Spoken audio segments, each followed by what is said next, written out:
Hello viewers, Assalamu alaikum. This is Vet Dr. Sagiruddin Ahmed from Dr. Sagir's Pet Clinic.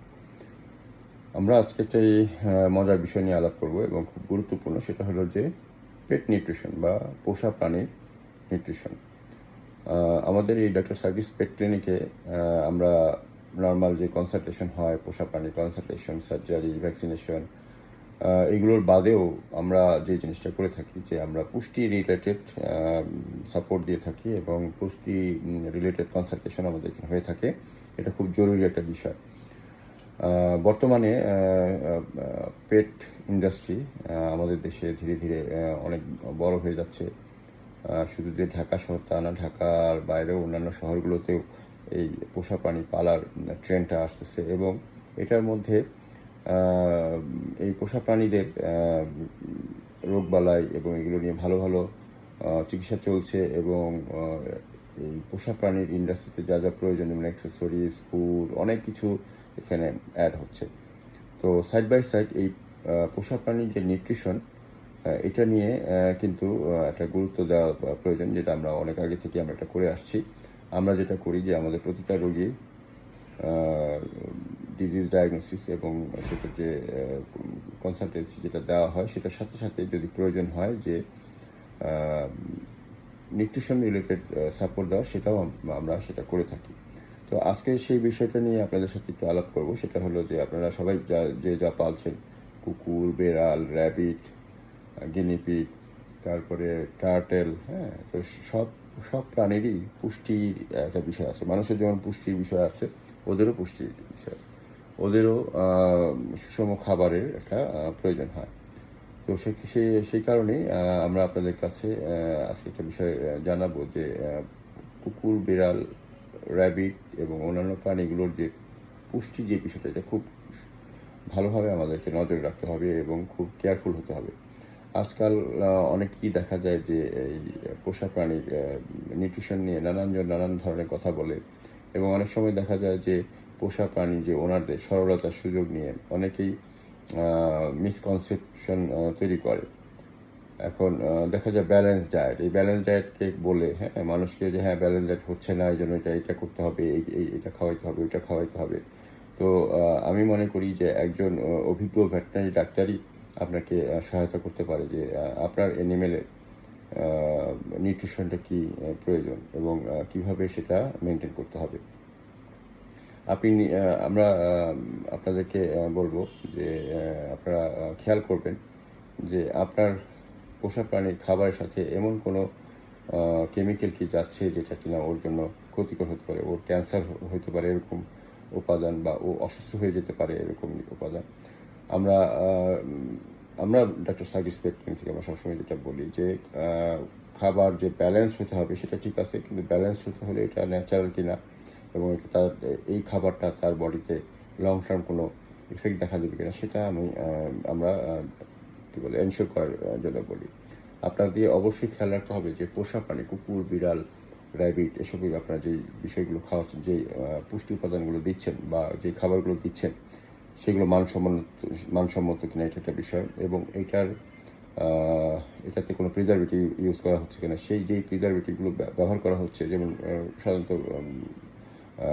যেসব preservative ব্যবহার করে, তোমাদের PHA আছে, BST আছে, এই বিষয় এইগুলো কিন্তু অনেক সময় পোষা প্রাণীর শরীরের জন্য অনেক সময় নানান ধরনের অসুখ বিসুখের সৃষ্টি করতে পারে, ইভেন ক্যান্সারও তৈরি করতে পারে। তো সুতরাং আপনি কি খাবার দিচ্ছেন সেটা অবশ্যই আপনার নিকটস্থ ভেটেরিনারি ডাক্তারের সাথে কথা বলবেন এবং নিউট্রিশনের কনসালটেশন নেবেন। আমাদের এখানেও আমরা পোষা প্রাণীর নিউট্রিশনের ব্যাপারে সাপোর্ট দিয়ে থাকি, কনসালটেন্সিও হয়।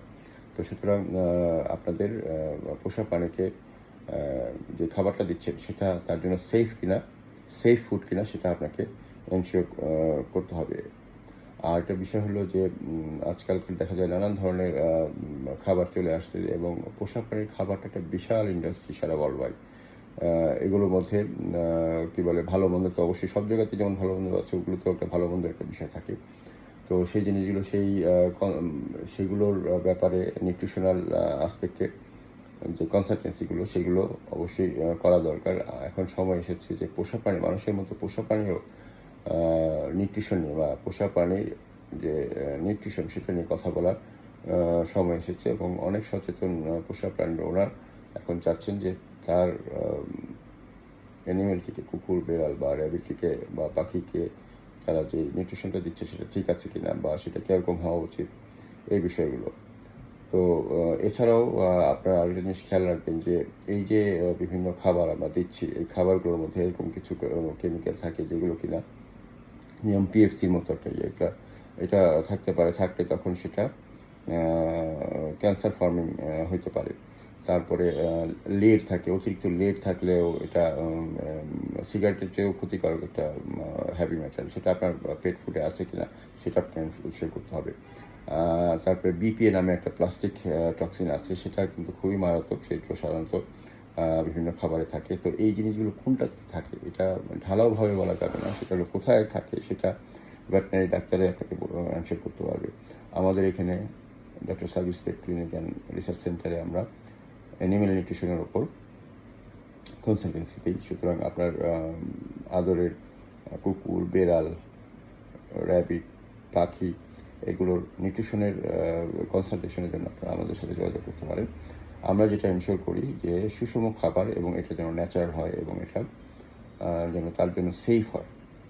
তো সেই জিনিসগুলো এগুলো করার জন্য নানান রেসিপি আমরা অনেক সময় সাজেস্ট করি। সেই জিনিসগুলো আপনারা কনসালটেন্সির মাধ্যমে আমাদের কাছে নিতে পারেন। যেমন আমরা চিকেন দিচ্ছি, এই যে চিকেনটা আপনারা দিচ্ছেন, চিকেনটা নানানভাবে দেওয়া যায়, আপনি সিদ্ধ করে দিচ্ছেন, তারপর নানানভাবে প্রসেস করে দিচ্ছেন। এই চিকেনের সাথে আপনার মিষ্টি আলু ব্যবহার করা যেতে পারে, ব্যবহার করে গ্রিন পি ব্যবহার করা যেতে পারে, এইগুলো দিলে তখন একটা সুষম খাবারের, তো এটা একটা এরকম নানান পোষা প্রাণীর নানান ধরনের ফুড নিউট্রিশন সাজেশন হতে পারে, কিন্তু সেটা নির্ভর করবে পোষা কুকুর, বেড়াল, র্যাবিট এটা কোন ব্রিডের, এটার সাইজ কী জাতের, সেই অনুযায়ী তার বডি কন্ডিশন, তার ফিজিক্যাল কন্ডিশন, তার কোনো ডিজিজ হিস্ট্রি আছে কিনা, তারপরে তার বর্তমান সে কি প্রেগনেন্ট কিনা, সে কি নন প্রেগনেন্ট কিনা, এইগুলোর উপর নির্ভর করে কিন্তু পুষ্টি কনসালটেশন বা পুষ্টি সাপোর্টের একটা বিষয় থাকে। অনেকেই দেখা যায় যে ব্যালেন্স ফুডের কথা বলে যে হ্যাঁ এটা ব্যালেন্স হচ্ছে না, এটা দিলে ব্যালেন্স হবে, এই হবে সেই হবে, সেটা একমাত্র অভিজ্ঞ ভেটেরিনারিয়ানই আপনাকে এনশিওর করতে পারবে। সুতরাং আপনার যে কোনো ধরনের পোষা প্রাণীর নিউট্রিশন রিলেটেড কনফিউশন থাকলে সেটা আপনারা আমাদের সাথে যোগাযোগ করতে পারেন। আমরা সকাল 8টা থেকে রাত 8টা পর্যন্ত প্রতিদিন আমরা ওপেন আছি, এবং ডিজিজ কনসালটেন্সির পাশাপাশি নিউট্রিশন কনসালটেন্সিও আমরা দিয়ে থাকি পোষা প্রাণীর জন্য। সুতরাং আপনাদের কুকুর, বেড়াল, rabbit, guinea pig, hamster, turtle, reptile, cage bird সব কিছুরই আমরা নিউট্রিশনটা অনেক গুরুত্বপূর্ণ। মানুষের যেমন নিউট্রিশনটা গুরুত্বপূর্ণ, ওদের আরও বেশি গুরুত্বপূর্ণ, কারণ ওরা একটা কথা আছে, বোনেরা বনে সুন্দর, শিশুরা মাতৃ করে। তো বোনের অ্যানিমেলকে যখন আমরা ঘরে পালতেছি তখন তাকে এক্সট্রা কেয়ার নিতে হবে, কারণ সে তার কমিউনিটির সাথে এখন আর নাই। সুতরাং সে বন থেকে যে ফ্রিলি সেই খাবার পিক করবে সেটা হচ্ছে না। সুতরাং সে 4 দেয়ালের ভিতরে বা একটা অ্যাপার্টমেন্টে থাকছে বা থাকছে, সেই কারণে তাকে নিউট্রিশনটা দেওয়া জরুরি। পুষ্টি উপাদানগুলো ঠিকমতো পাচ্ছে কিনা, কীভাবে সে ওয়াইল্ডে থাকলে যেরকম সব পুষ্টি উপাদান পেত সেটা ঘরের ভিতর থেকেও যেন পায়, সেই বিষয়টা আমরা এনশিওর করে থাকি। তো আমি ডক্টর সাগির উদ্দিন আহমেদ আপনাদেরকে বলছি যে আপনারা আপনাদের পোষা প্রাণীর পুষ্টির ব্যাপারে নজর দিন, এবং পুষ্টি কনসালটেন্সি প্রয়োজন হলে আপনারা আমাদের সাথে যোগাযোগ করতে পারবেন আমাদের নিজেদের নাম্বারে। ধন্যবাদ সবাইকে। আপনাদের কোনো প্রশ্ন থাকলে আমাদের কমেন্ট বক্সে আপনারা প্রশ্ন করতে পারবেন, অথবা আপনারা ডাইরেক্ট আমাদের সাথে যোগাযোগ করেও নিউট্রিশন কনসালটেন্সির অ্যাপয়েন্টমেন্ট নিতে পারেন। আমাদের হটলাইন হলো 019122513132। তো ভিউয়ার্স, আজকে এই পর্যন্তই। পোষা প্রাণীর পুষ্টির জন্য আজকে যে এপিসোডটা, এটা আপনাদের কেমন লাগলো জানাবেন, এবং আপনাদের যদি আরও কোনো প্রশ্ন থাকে বা কী ধরনের নিউট্রিশন রিলেটেড ভিডিও হলে আপনাদের জন্য উপকার হবে সেটা আমাদের কমেন্ট বক্সে জানাতে পারেন, বা অথবা যে নাম্বারটা দিলাম 019122513132, এই নাম্বারে হোয়াটসঅ্যাপ করে আমাদের সাথে আপনাদের প্রশ্নটা হোয়াটসঅ্যাপ করতে পারেন, করলে সেটা আপনাদের সাথে সাথে অ্যান্সার দেওয়া হবে।